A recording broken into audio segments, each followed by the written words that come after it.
破读学台语佮手的动作相关的克漏字第21集，101条，你舀一碗汤给我，就是你舀一碗汤给我。那会较有4字通选咱第一字叫做舀舀，第二叫做khat，第三字叫做提，第四字叫做thng。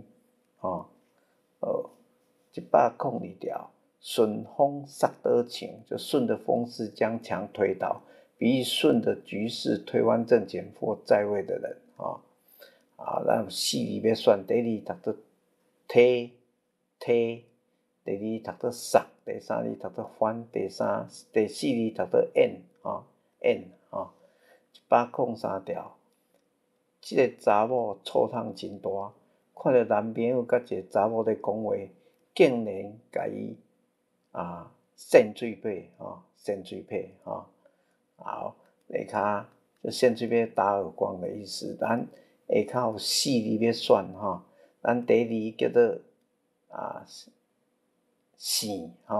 电风的siàn，电扇的siàn。第二字读做siàn，第三字读做善，善动的善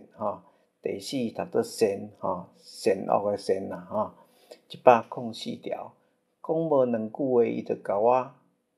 猫落去就是讲没有2句话他就揍我了下面有4字要选咱第一字读做犬，第二读做猫，第三字读做巴，第四字读做喊105条拿槌仔甲伊喊落去一般就是字叫做喊，就是拿锤子敲下去啦下面有4字要来选，咱第一字读做猫，第二读做喊，第三字读做讲，第四字读做犬好，感谢大家收听。